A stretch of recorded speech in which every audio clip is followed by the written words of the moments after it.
Bonjour à tous et à toutes, c'est Cordélia, j'espère que vous allez bien, c'est l'été, il fait chaud et je lis des livres que j'aime beaucoup. Non pas que, je ne fais pas que des belles découvertes ces derniers temps, parce que dernièrement j'ai lu ça. Pourtant la couverture elle était jolie, hein. C'est J'ai avalé un arc-en-ciel d'Erwan J. Et c'est un auteur français et ça avait l'air cool parce qu'il y avait un rainbow.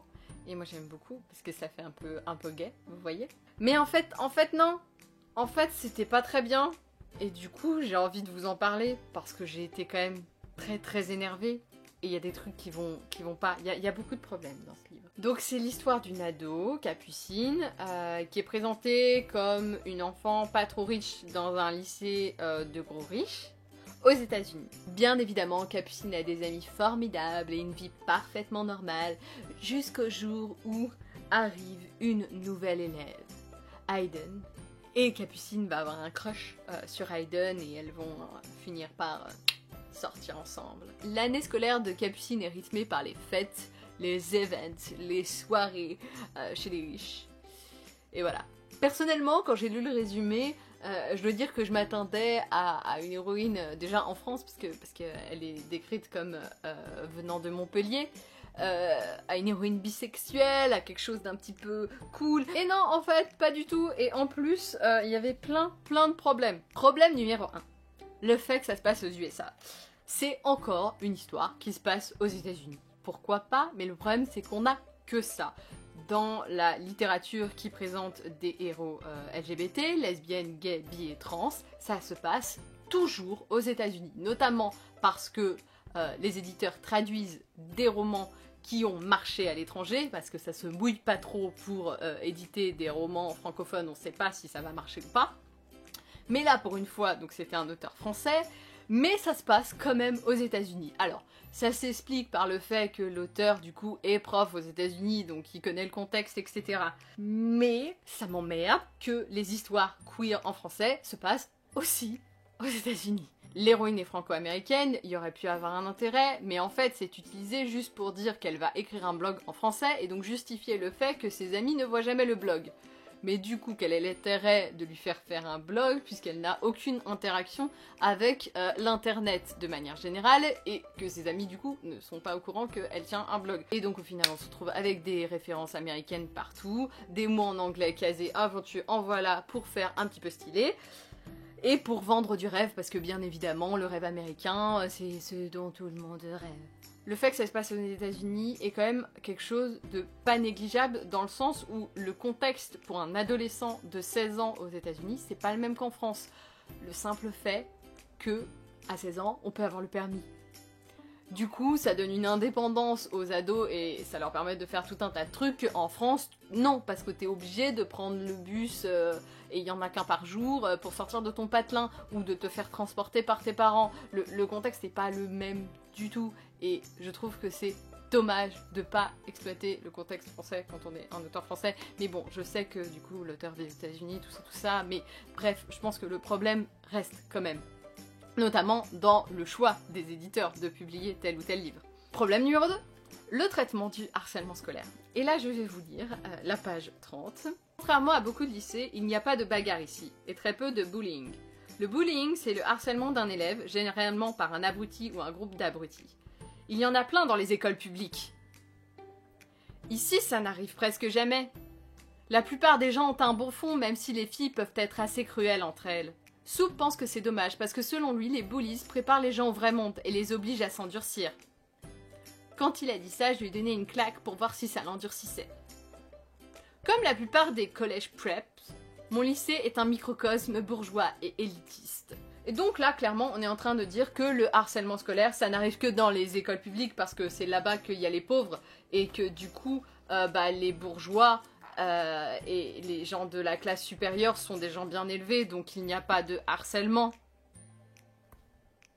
C'est pas parce que tu as reçu une bonne éducation et que tu appartiens à l'élite ou que tu es enfant de l'élite que tout d'un coup tous les gens sont cool et que du coup il n'y a pas d'oppression et que c'est merveilleux, tout ça. Et c'est d'autant plus un problème qu'au cours de récit on se rend compte que c'est complètement faux. Résultat, le harcèlement que peut vivre la lesbienne qui est présentée dans le roman va être complètement minimisé et lissé parce qu'on a dit précédemment que tout le monde était bien élevé et que, bon, les filles sont un petit peu cruelles, mais bon, c'est parce que ce sont des filles et... Non! Page 120.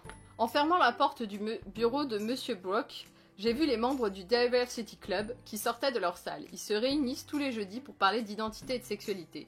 Leur nom officieux, c'est le club LGBT. Je n'y suis jamais allée, mais ce club m'est sympathique parce que je sais que la plupart des élèves qui ont fait leur coming out n'y sont parvenus que parce qu'ils ont trouvé des oreilles attentives là-bas pour leur aider à franchir le cap. Qui a dit qu'une école catholique ne pouvait pas aussi rendre service? Donc là, on est sur la négation totale des violences que peuvent subir les jeunes LGBT, en particulier au lycée.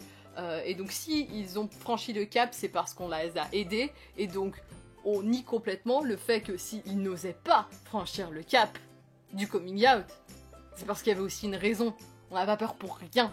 C'est parce qu'il y a des violences et qu'il y a des risques et que vraisemblablement dans ce lycée les gens se traitent de pédés et de grosses gouines. Et en plus à la fin on se retrouve avec des nanas qui font un chantage au outing à l'héroïne, ce qui est quand même ultra violent. Mais non, c'est pas violent parce que c'est des riches. C'est vrai. Problème numéro 3, le fait que ce soit une histoire de gros riches qui font semblant d'être un peu de la middle class. Je veux dire, il y a un MacBook offert à chaque élève en début d'année. On essaye de nous faire croire que l'héroïne n'est pas bourgeoise parce que elle est moins riche que les autres et que du coup elle serait un petit peu proche de nous, etc. Mais en attendant, ça part quand même en Pologne et à Pétaouchnok à toutes les vacances. Et on est toujours dans cette espèce de fantasme de la richesse qui je trouve est quand même hyper problématique, quoi. On est un peu sur du gossip girl, hein, faut être honnête. Problème numéro 4, ça vous dirait un petit peu de culture du viol? Allons à la page 300. Quand on est allé se coucher, Sarah a insisté pour que je me mette au milieu. Sinon, il va me violer, a-t-elle dit. Vanek m'a regardé d'un air désespéré.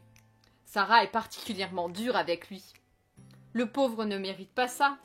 Techniquement, tout ce qu'il fait, c'est tomber amoureux d'elle.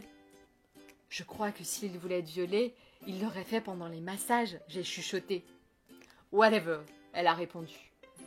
Je me suis mise au milieu et après avoir zippé mon sac de couchage, j'ai chuchoté à Vanek. Si tu essayes de me violer, je dis à tout le monde que tu as peur des guêpes. Ai-je réellement besoin de commenter ce passage? Problème numéro 5, l'irréalisme total, la déconnexion complète avec ce que peut être l'adolescence.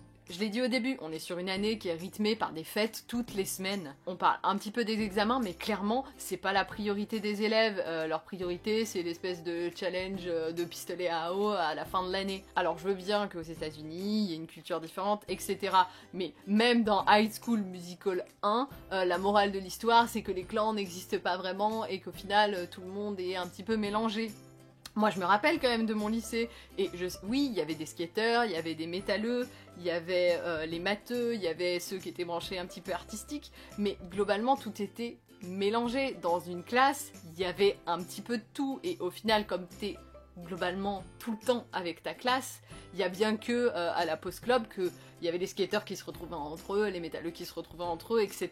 Parce que c'était le seul moment en fait où ils pouvaient être en contact. Et même le midi, tu mangeais avec les gens de ta classe, pas forcément avec les gens qui étaient fringués pareil que toi, parce que ils n'avaient pas les mêmes emplois du temps, etc. Et puis en plus, pour rencontrer des gens qui étaient un peu dans le même style que toi, dans le même clan, fallait le faire quoi. T'avais intérêt à faire, je sais pas, allemand LV1 et être dans un regroupement de classe, ou à avoir cours de sport en même temps que la seconde B et la seconde D, et du coup t'avais l'occasion de rencontrer des autres, parce que sinon les classes globalement elles restaient quand même séparées. Problème numéro 6, le traitement de l'homo et surtout de la bisexualité. C'est n'importe quoi. On est sur une héroïne qui est depuis le début du livre à fond sur les mecs, elle aime la masculinité, elle le dit toutes les 5 minutes, on est dans sa tête donc on sait que c'est vrai et que c'est pas juste une représentation, et donc elle finit par tomber in love de cette meuf, et sa conclusion c'est je suis Hayden sexuelle, parce que la meuf s'appelle Hayden. Et donc elle renie l'intégralité de son passé pour devenir Hayden sexuelle, et je veux dire Hayden, elle est aussi dans un groupe LGBT, donc il y a moyen d'avoir accès au vocabulaire et à l'existence de la bisexualité. Le mot bisexualité est pas prononcé de tout le roman, alors qu'on est sur une héroïne qui est clairement bisexuelle. Alors je veux bien qu'il y ait une forme de refoulement à l'adolescence, qu'il y ait aussi des personnes qui ne souhaitent pas se mettre d'étiquettes, etc. Mais là, on n'est pas sur une personne qui refuse des étiquettes, on est sur clairement un déni total de la bisexualité. Et comment vous dire qu'en tant que bisexuel, ça m'énerve puissance 10 000 ? Je crois que j'ai fait le tour. En vrai, je pourrais continuer pendant très longtemps parce que j'ai mis plein de petites marques dans le livre à chaque fois qu'il y avait un truc qui m'énervait. Mais je vais pas vous faire la totalité des passages que j'ai marqués parce que sinon déjà ça va prendre 3 plombes et en plus je vais finir ultra énervée. Donc déjà là je suis énervée et je pense que ça se sent dans ma voix.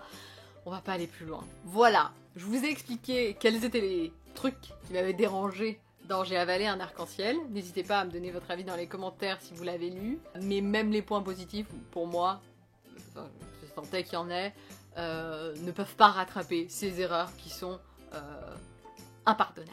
J'espère que vous avez quand même aimé m'écouter. N'hésitez pas à mettre un pouce vers le haut, à vous abonner à la chaîne, à me suivre sur les réseaux sociaux. Et puis on se retrouve très vite pour de prochaines vidéos où j'espère que je vous parlerai plus de livres que j'ai aimés parce que c'est pas très agréable de s'énerver comme ça. Allez, ciao.